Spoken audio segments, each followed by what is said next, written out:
जब चाइना कुछ करता है तो आप क्या, जैसे चाइना ने अटैक किया या चाइना के साथ आपके बॉर्डर्स पे लड़ाई हुई, जो कुछ भी हुआ, तो उस पे आप इतना ज्यादा नेगेटिव नहीं जाते जितना आप लोग पाकिस्तान के साथ जाते हैं, ऐसा क्यों है?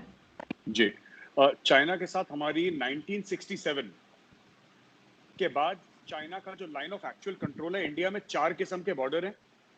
चाइना के साथ जो बॉर्डर है हम उसको लाइन ऑफ एक्चुअल कंट्रोल बोलते हैं। और 1967 के बाद आप लगा लीजिए तकरीबन 55 साल हो गए हैं आरजू, और 55 साल में एक भी गोली फायर नहीं हुई, single round of ammunition fire नहीं हुई, कोई जख्मी नहीं हुआ। हाँ, थोड़ा बहुत थप्पड़ लात घूसे ये चले हैं बॉर्डर पे, पर फौजें थप्पड़ लात घूसों में नहीं लड़ती हैं। आर्मीज डोंट फाइट लाइक दैट। तो कहीं ना कहीं चाइना में भी अंडरस्टैंडिंग है कि इस चीज को एस्केलेट नहीं होने देना। ये होता क्यों है ये भी जल्दी से बताता चलूं। जो लाइन ऑफ एक्चुअल कंट्रोल है उसको हम लोग अक्सर क्या होता है मेंटली जोड़ने की कोशिश करते हैं लाइन ऑफ कंट्रोल से, जो कि 750 किलोमीटर की है पाकिस्तान के साथ, Jammu and Kashmir union territory में जो पहले स्टेट था। आरजू जी, मामला यह है कि लाइन ऑफ एक्चुअल कंट्रोल जो पाकिस्तान के जो माफ कीजिएगा चाइना के साथ है, वो परसेप्शनल है, वो फिक्स नहीं हुई है, वो परसेप्शनल है। चाइनीज अंदर आते हैं, उनको लगता है हम चाइना में ही आ रहे हैं क्योंकि वो क्लेम करते हैं वो टेरिटरी। हम लोग चाइना के अंदर चले जाते हैं क्योंकि हम क्लेम करते हैं। लेकिन जो भी अभी तक हुआ है हमारा चाइना के साथ, मैं भी लाइन ऑफ एक्चुअल कंट्रोल पे मैं सर्विस कर चुका हूं, और वहां पे मैंने देखा था, मैं भी करीब काफी दर्जनों बार मैं चीन के अंदर जा चुका हूं।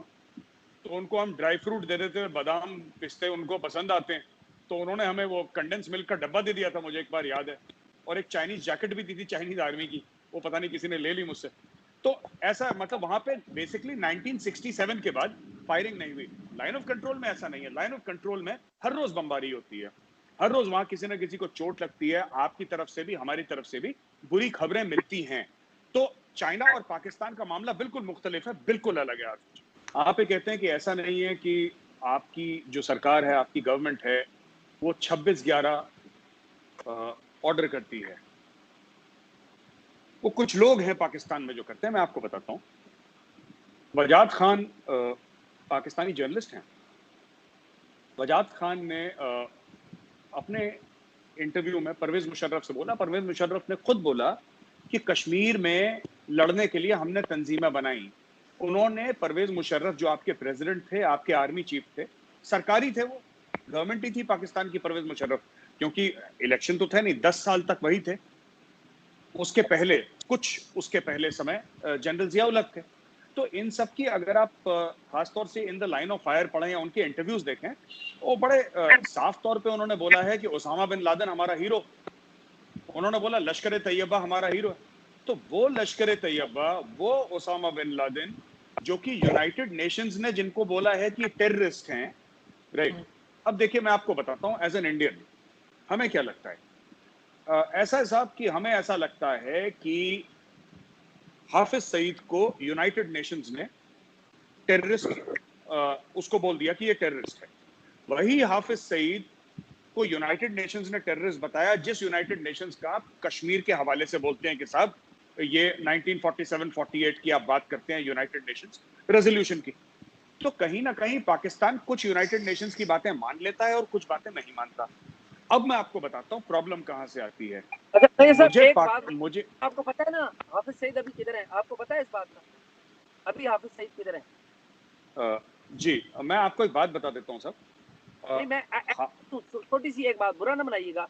हाफिज सईद प्लीज। का जिक्र किया ना, देखिए हाफिज सईद इस वक्त जेल में है।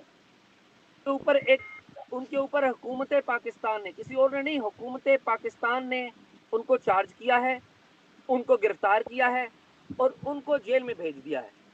आपकी बातों को मैं इनकार नहीं कर रहा हूँ, मैं सिर्फ आपको ऐड कर रहा हूँ कि देखिए आप पाकिस्तान को बुरा कह रहे हैं। ये वही पाकिस्तान है कि जिसके आर्मी चीफ ने, जनरल मुशर्रफ ने वो बातें कही, जो उन्होंने गलतियां थी उन्होंने मानी। ये आप इस बात को भी इस तरह से भी देखिए। और फिर यही देखिए वही पाकिस्तान है जिसने हाफिज सईद को गिरफ्तार किया और हाफिज सईद को आप जेल के पीछे हैं। तो इसको पॉजिटिवली भी देखिए। जी, नहीं साहब, इसको हम पॉजिटिवली इसलिए नहीं देख सकते क्योंकि हाफिज सईद कई बार जेल जा चुका है, कई बार जेल से निकल चुका है, पहली चीज। नहीं नहीं, allow me to complete sir. मैं थोड़ा सा, अगर आप आरजू ऐसे कैसे होगा अगर मैं प्लीज 1 मिनट में कंप्लीट कर लेंगे फिर आप बता दिएगा। एजाज एक मिनट, मेरे साथ एक आखिरी बात, मैं इंटरप्ट नहीं करूंगा, मैं माफी चाहता हूँ मेरे साथ। हाफिज सईद साहब प्लीज मेरा बात प्लीज, हाफिज सईद पहली दफा जेल में गए, मैं आपको बता देता हूँ, वो इससे पहले नजरबंद रहे हैं, घर पे रहे, और वो नजरबंद किसी केस पे नहीं, हुकूमत उनको ऑर्डर कर देती थी नजरबंद। ये पहली दफा हुआ है हाफिज साहब को जेल जाना पड़ा है और उनके ऊपर केस अदालत में प्रूव हुआ है। ये बात बड़ी इंपॉर्टेंट है, ये बात बड़ी इंपॉर्टेंट है। आप करिए बात, अब आपको इंटरप्ट नहीं करूंगा, प्लीज आप करिए। नहीं कोई बात नहीं साहब। देखिए, आप जिनको साहब बोल रहे हैं, हाफिज सईद को आप साहब, चलिए कोई बात नहीं, ठीक है, मैं आपको टोकूंगा नहीं। साहब को भी साहब ही बोलता हूँ, बाल ठाकरे साहब को भी साहब ही बोलता हूँ। सर, बाल ठाकरे ने पाकिस्तानियों को नहीं मारा कभी। नहीं, उन्होंने नहीं मारा, उन्होंने इंडिया में मस्जिद, बाबरी मस्जिद को शहीद करने में बड़ा रोल प्ले किया, मैं उनका भी एहतराम करता हूँ। दो चीजें एजाज जी, ऐसा है ना कि मुझे ऐसा लगता है कि थोड़ा सा इंडिया के बारे में आप लोगों को पढ़ना भी चाहिए। जो शिवसेना है, कैसे शुरू हुई, क्यों शुरू हुई, उसके कई सारे मुख्तलिफ उसके फैसेट्स हैं जो हमारे डिबेट का स्कोप नहीं है, तो मैं वहां पे जाऊंगा नहीं, फिर डिबेट लंबी हो जाएगी। मैं सिर्फ आपको ये कहना चाहता हूं कि हाफिज सईद ने लश्कर तैयबा शुरू करी, Pakistani president former army chief Pervez Musharraf record पे है कि हाँ हमने शुरू करी, हाँ हमने तालिबान शुरू करी, हाँ हमने अलकायदा की मदद करी, हाँ उसामा बिन लादेन हमारा हीरो था। पहली चीज, अब उन्होंने बोल दिया, क्योंकि वो दुबई में बैठे बैठे उन्होंने वजाद खान को इंटरव्यू दिया था, दुबई में बैठे बैठे, इंडिया में तो बोला नहीं उन्होंने, ये तो दुबई में बोला। मैं सिर्फ ये बात कहना चाहता हूं कि जो हिंदुस्तान में जो वैभव ने बात करी, अगर इंडिया में कोई कुछ करता भी है, ठीक है, आप जिसको कहते हैं हमारे राइट विंगर्स या जो भी आप उसको नाम देना चाहते हैं, मैं नहीं बोलूंगा, आप जो भी नाम देना चाहते हैं, किसी ने ये नहीं बोला कि हम जाके पाकिस्तान में बम फाड़ के ना पाकिस्तानियों को मार देते हैं, ठीक है, आज तक किसी ने बोला नहीं, क्योंकि हमारी जो पॉलिटिक्स है, हमारी सोच है, वो इंटरनल है, एक्सटर्नल नहीं। दूसरी चीज, ये मैंने पिछले वीडियो में भी बोला था, ये सब आपके पाकिस्तानी पंजाबी हैं, चाहे आप हाफिज सईद को ले लीजिए, मौलाना मसूद अजहर को ले लीजिए, ठीक है, ये कश्मीर में, आप कहते हैं ये जेल में है, चलिए आपने बोला साहब, मैंने आपकी बात मान ली, ये जेल में है, पर इनके भेजे हुए लड़के तो कश्मीर में हैं, इन्होंने फिर वहां पे दहशतगर्दी करनी है। और मैं आपको बताता हूं, ठीक है, कि इतनी ज्यादा प्रॉब्लम हो गई है, और इससे क्या हुआ है कि जो हमारी प्रॉब्लम है वो तो है, पर आप दो पाकिस्तानी यहां पे बैठे, मैं आपको बताता हूं, आप लोग मानेंगे मेरी बात, पाकिस्तान की जो रेपुटेशन डैमेज हुई है इसकी वजह से, वो इररिपेरेबल डैमेज है। आज की तारीख में अगर अमेरिका आपसे बात कर रहा है, वो इसलिए नहीं कर रहा कि आप अमेरिका को कोई टेक्नोलॉजी एक्सपोर्ट कर रहे हैं, आप कोई बहुत बढ़िया चीज अमेरिका को दे रहे हैं, वो अमेरिका की मजबूरी है, क्योंकि पाकिस्तान से उसको पोर्ट बिन कासिम से लेकर तोरखम गेट का रास्ता मिलता है जाने, जियो स्ट्रेटेजिक लोकेशन है पाकिस्तान का, जो अमेरिका की और बाकी फोर्सेस की मजबूरी। पाकिस्तान एक न्यूक्लियर वेपन स्टेट है, जो कि गोरों को लगता है, और काफी हद तक मैं भी इसमें वो हूं कि मैं भी मानता हूं ये चीज कि अनस्टेबल है। अनस्टेबल क्यों कह रहा हूं मैं आपको, मुशर्रफ साहब के ऊपर जो अटैक हुआ था, परवेज मुशर्रफ के ऊपर जो अटैक हुआ था, वो पाकिस्तानी आर्म्ड फोर्सेस के लोगों ने करा था, अपने ही चीफ के ऊपर अटैक करा था, असैसिनेशन का। ये परवेज मुशर्रफ ने खुद बोला है अपने इंटरव्यू में, मैं उन्हीं को कोट कर रहा हूं।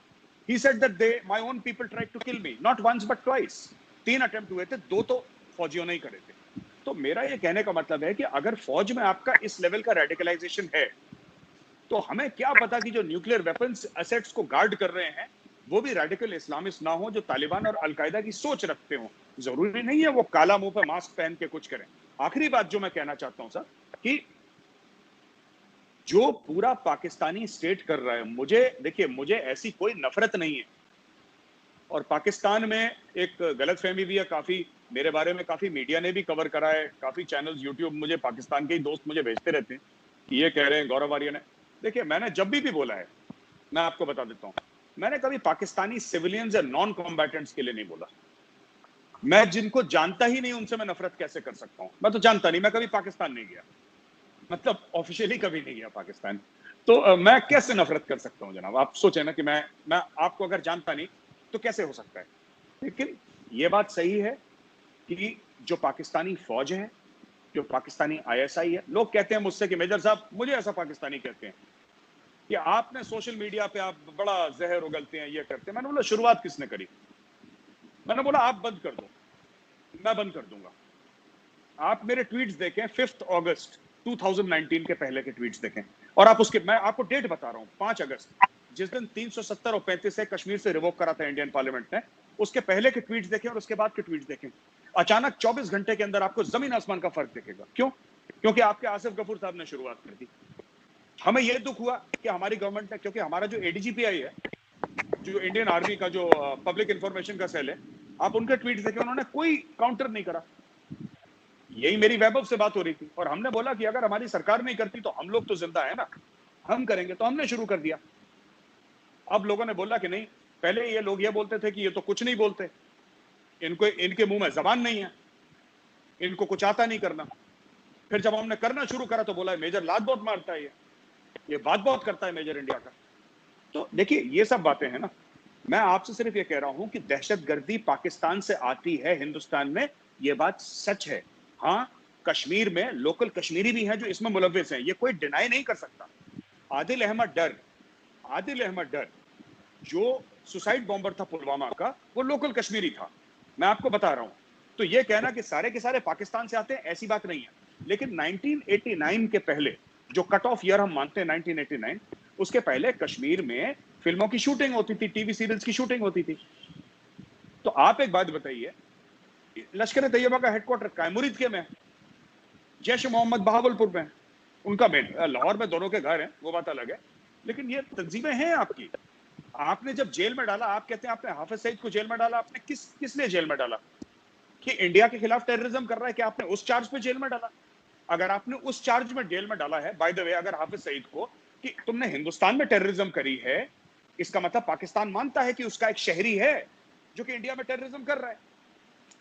या तो आप बोल दीजिए कि नहीं साहब, हमने उसको इंडिया के टेररिज्म के चार्ज में नहीं डाला, हमने तो अपने ही अंदरूनी कोई मसले थे जिसके चार्ज में उसको डाला। तो फिर हमें तो वो नहीं मिला ना, we did not get justice, हमें इंसाफ नहीं मिला। आपको को अंदरूनी मामले में हो सकता है उसने जेब काट ली, हो सकता है कुछ स्मगलिंग कर लियो या दहशतगर्दी कर लियो, कुछ भी XYZ करो, आपने हिंदुस्तान के मामले में तो नहीं करा। और अगर करा है तो आप बोलिए कि साहब ये पाकिस्तान का शहरी है, इसने हिंदुस्तान में बम धमाके करे, इसने हिंदुस्तानी शहरियों को मारा है।